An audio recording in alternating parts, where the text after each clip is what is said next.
Chicago! It's good to be home. It is good to be home, and I don't know about you, but I'm feeling fired up.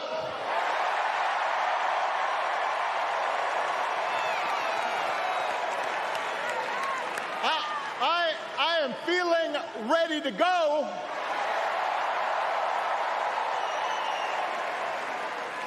Even if I am the only person stupid enough to speak after Michelle Obama.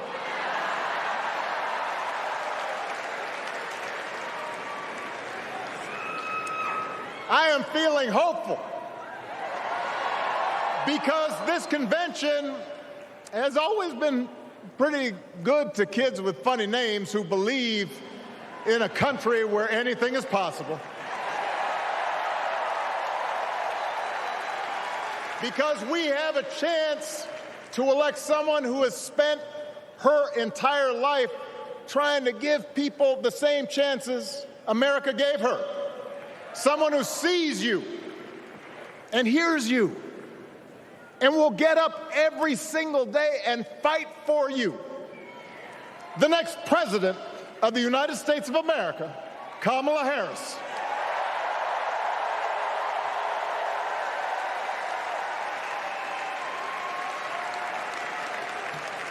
It's been 16 years since I had the honor of accepting this party's nomination for president. And I know that's hard to believe because I have not aged a bit. But it's true. And looking back, I can say without question that my first big decision as your nominee turned out to be one of my best. And that was asking Joe Biden to serve by my side as vice president.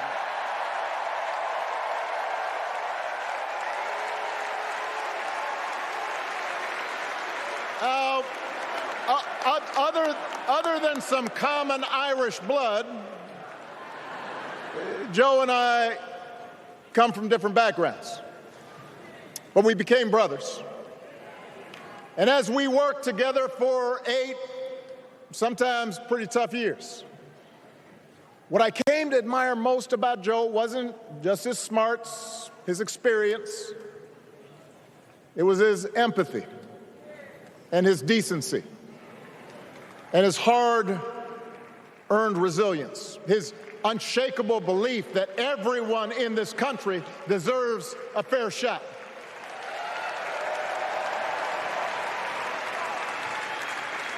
And over the last 4 years, those are the values America has needed most.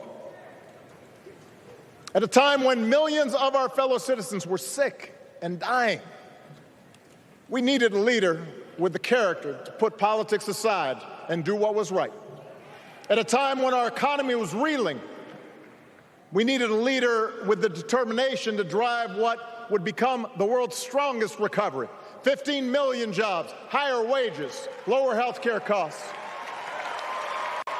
At a time when the other party had turned into a cult of personality, we needed a leader who was steady and brought people together and was selfless enough to do the rarest thing there is in politics, putting his own ambition aside for the sake of the country.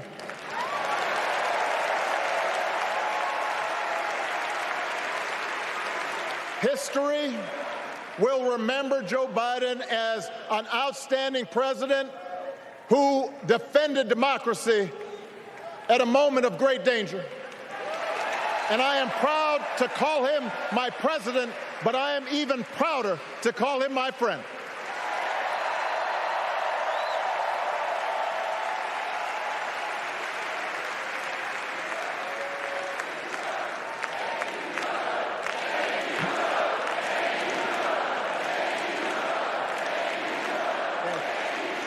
Now, the torch has been passed. Now it is up to all of us to fight for the America we believe in. And make no mistake, it will be a fight. For all the incredible energy we've been able to generate over the last few weeks, for all the rallies and the memes,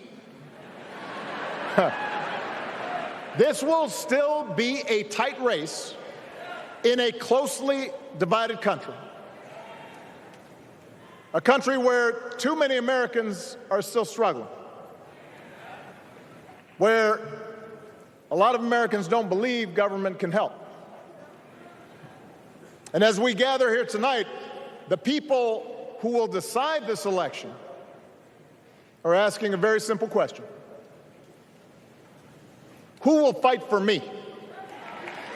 Who's thinking about my future, about my children's future, about our future together? One thing is for certain, Donald Trump is not losing sleep over that question.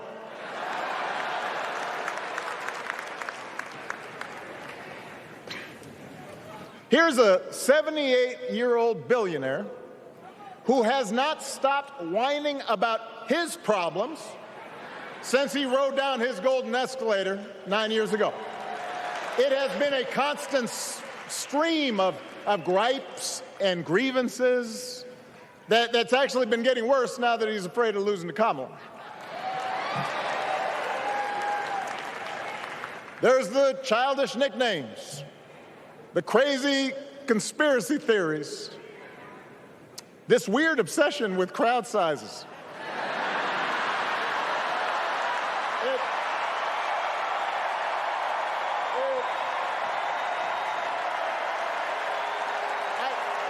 It just goes on and on and on. The other day I heard someone compare Trump to the neighbor who keeps running his leaf blower outside your window every minute of every day.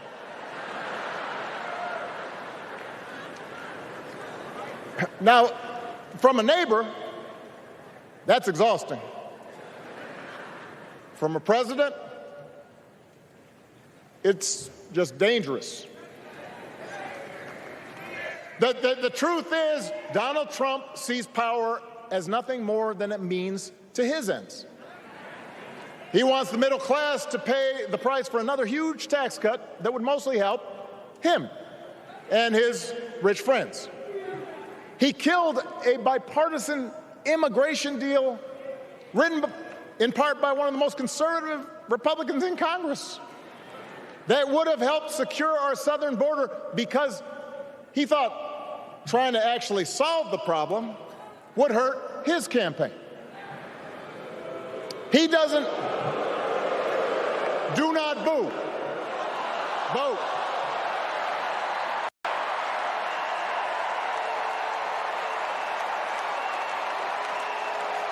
He doesn't seem to care if more women lose their reproductive freedom since it won't affect his life.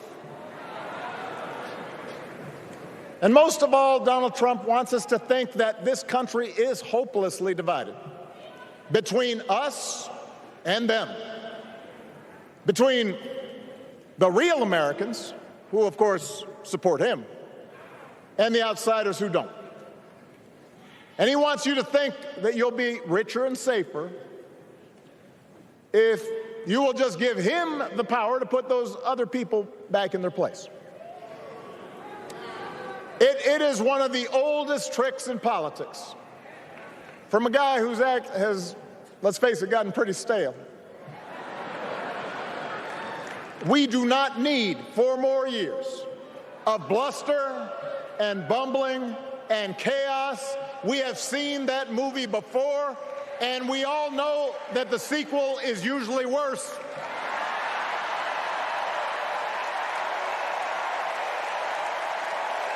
America's ready for a new chapter. America's ready for a better story. We are ready for a President Kamala Harris.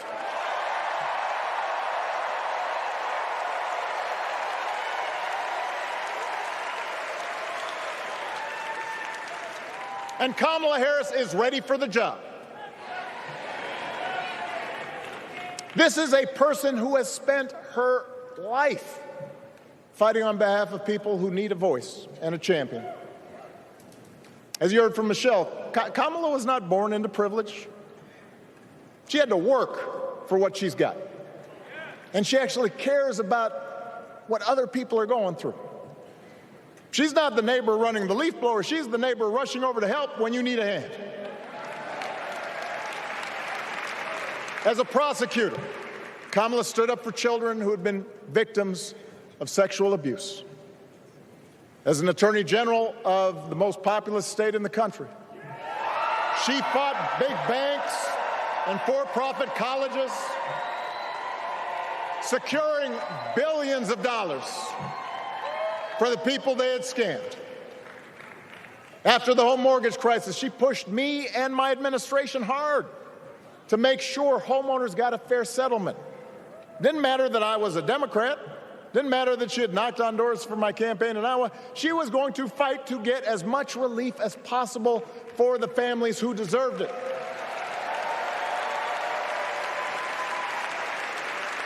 As vice president, she helped take on the drug companies to cap the cost of insulin, lower the cost of health care, give families with kids a tax cut. And she is running for president with real plans to lower costs even more and protect Medicare and Medicaid and sign a law to guarantee every woman's right to make her own health care decisions.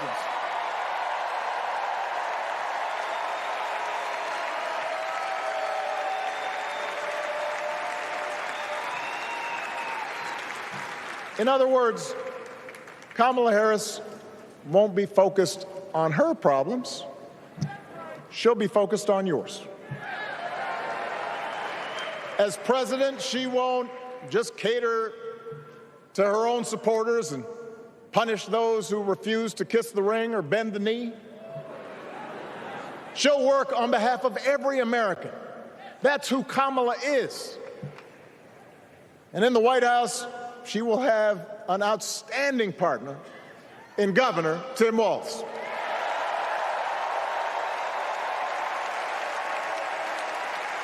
Let me tell you something. Let me tell you something. I love this guy. Tim is the kind of person who should be in politics.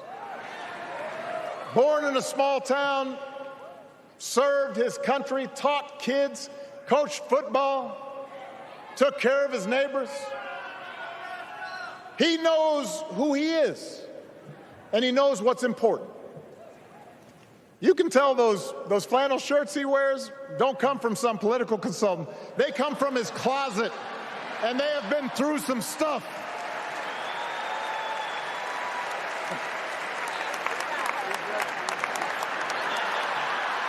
They have been through some stuff. That's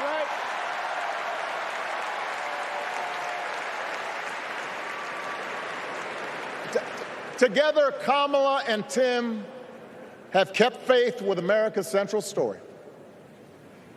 A story that says we are all created equal. All of us endowed with certain inalienable rights, that everyone deserves a chance, that even when we don't agree with each other, we can find a way to live with each other. That's Kamala's vision. That's Tim's vision. That's the Democratic Party's vision. And our job over the next 11 weeks is to convince as many people as possible to vote for that vision. Now, it won't be easy.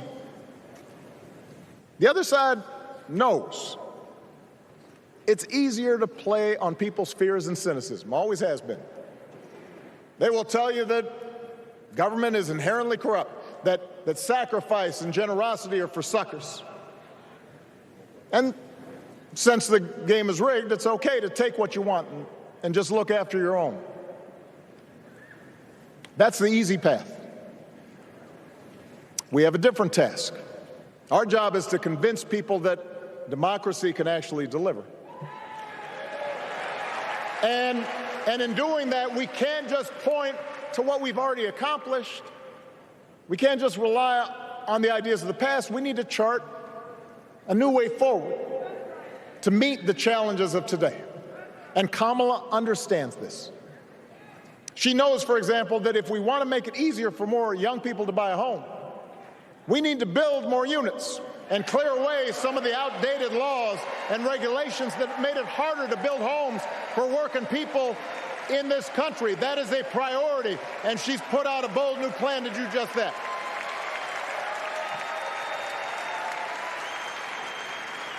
On health care, we should all be proud of the enormous progress that we've made through the Affordable Care Act, providing millions of people access to affordable coverage, protecting millions more from unscrupulous insurance practices. I noticed, by the way, that since it's become popular, they don't call it Obamacare no more.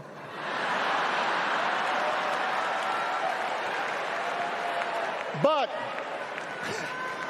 Kamala knows we can't stop there, which is why she'll keep working to limit out-of-pocket costs. Kamala knows that if we want to help people get ahead, we need to put a college degree within reach of more Americans. But she also knows college shouldn't be the only ticket to the middle class. We need to follow the lead of governors like Tim Walz, who said, if you've got the skills and the drive, you shouldn't need a degree to work for state government. And in this new economy, we need a president who actually cares about the millions of people all across this country who wake up every single day to do the essential, often thankless work, to care for our sick, to clean our streets, to deliver our packages. We need a president who will stand up for their right to bargain for better wages and working conditions. And Kamala will be that president.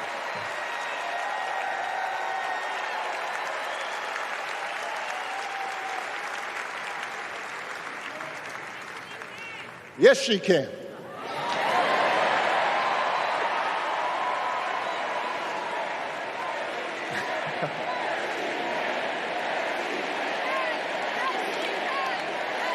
Yes, she can. A Harris-Walz administration can help us move past some of the tired old debates that keep stifling progress, because at their core, Kamala and Tim understand that when everybody gets a fair shot, we are all better off. They understand that when every child gets a good education, the whole economy gets stronger. When women are paid the same as men for doing the same job, all families benefit.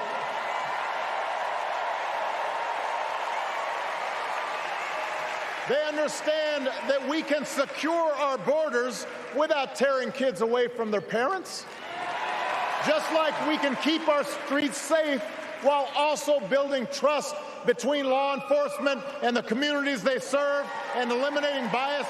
That will make it better for everybody.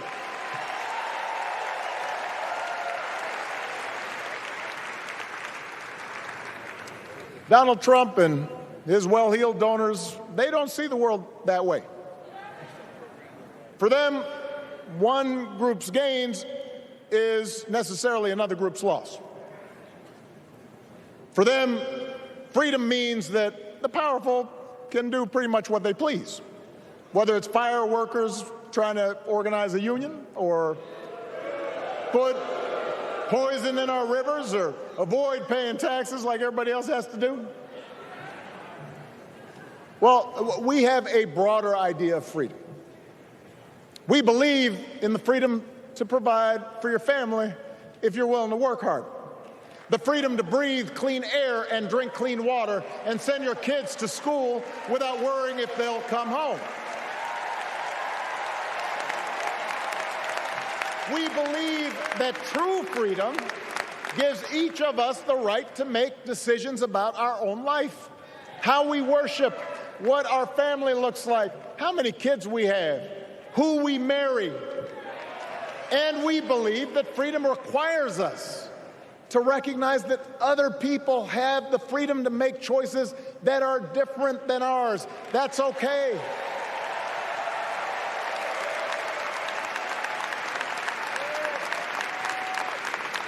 That's the America Kamala Harris and Tim Walz believe in.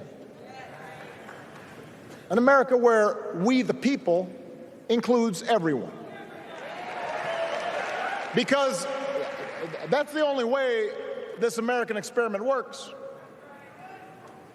And despite what our politics might suggest, I think most Americans understand that. Democracy isn't just a bunch of abstract principles and dusty laws in some book somewhere. It's the values we live by. It's the way we treat each other, including those who don't look like us, or pray like us, or see the world exactly like we do.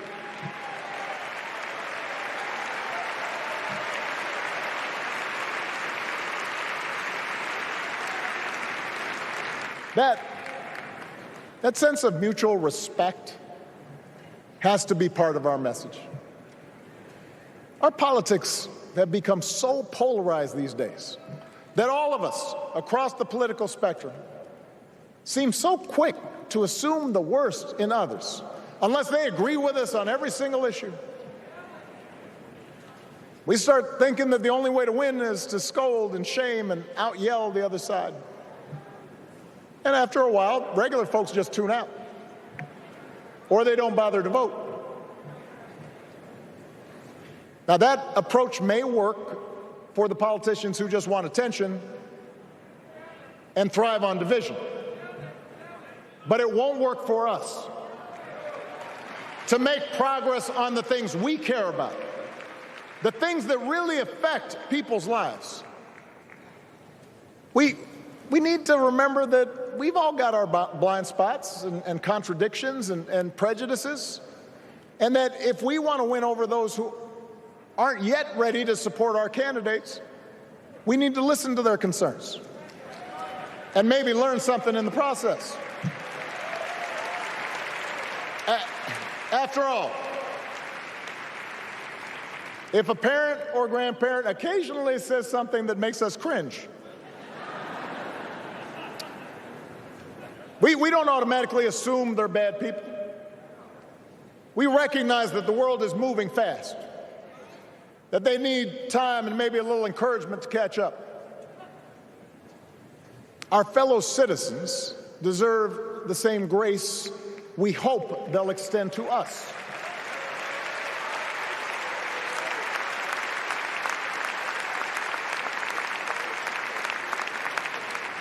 That's how we can build a true democratic majority, one that can get things done. And by the way, that does not just matter to the people in this country. The rest of the world is watching to see if we can actually pull this off.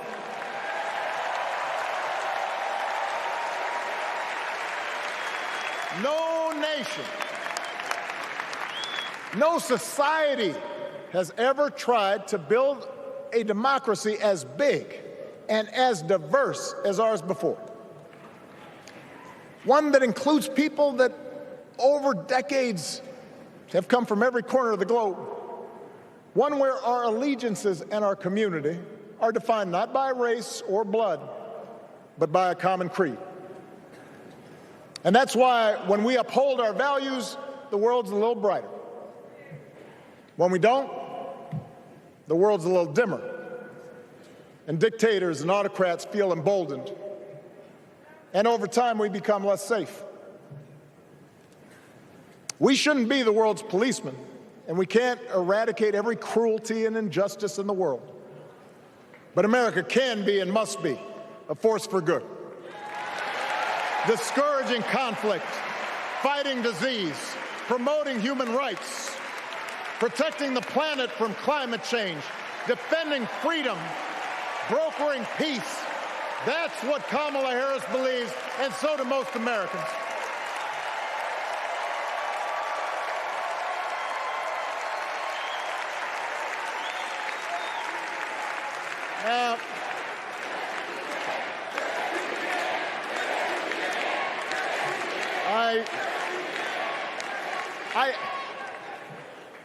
I know these ideas can feel pretty naive right now. We live in a time of such confusion and rancor, with a culture that puts a premium on things that don't last. Money, fame, status, likes. We chase the approval of strangers on our phones. We build all manner of walls and fences around ourselves, and then we wonder why we feel so alone. We don't trust each other as much because we don't take the time to know each other. And in that space between us, politicians and algorithms teach us to caricature each other and troll each other and fear each other. But here's the good news, Chicago. All across America, in big cities and small towns, away from all the noise, the ties that bind us together are still there. We still coach Little League and look out for our elderly neighbors. We still feed the hungry in churches and mosques and synagogues and temples. We share the same pride when our Olympic athletes compete for the gold. Because the vast majority of us do not want to live in a country that's bitter and divided. We want something better. We want to be better. And the joy and the excitement that we're seeing around this campaign tells us we're not alone. You know, I've spent a lot of time thinking about these past few months because, as Michelle mentioned, this summer we lost her mom, Ms. Marion Robinson. And I don't know that anybody has ever loved their mother-in-law any more than I love mine. Mostly it's because she was funny and wise and the least pretentious person I knew. That, and she always defended me with Michelle when I messed up. I'd hide behind her.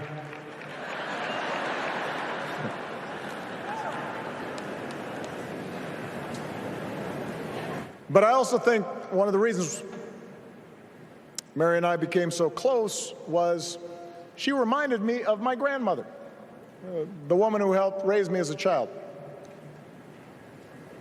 And on the surface, the two of them did not have a lot in common. One was a black woman from right here, south side of Chicago, right down the way. Went to Englewood High School. The other was a little old white lady born in a tiny town called Peru, Kansas. Now, I know there aren't that many people from Peru.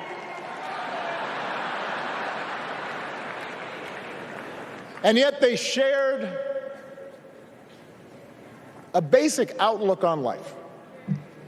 They were strong, smart, resourceful women, full of common sense, who, regardless of the barriers they encountered, and women growing up in the 40s and 50s and 60s, they encountered barriers. They still went about their business without fuss or complaint and provided an unshakable foundation of love for their children and their grandchildren. In that sense, they both represented an entire generation of working people who, through war and depression, discrimination and limited opportunity, helped build this country. A lot of them toiled every day at jobs that were often too small for them and didn't pay a lot. They willingly went without just to keep a roof over their families' heads, just to give their children something better. But they knew what was true. They knew what mattered. Things like honesty and integrity, kindness and hard work. They weren't impressed with braggarts or bullies. They didn't think putting other people down lifted you up or made you strong. They didn't spend a lot of time obsessing about what they didn't have. Instead, they appreciated what they did. They found pleasure in simple things: a card game with friends, a good meal, and laughter around the kitchen table, helping others, and most of all, seeing their children do things and go places that they would have never imagined for themselves.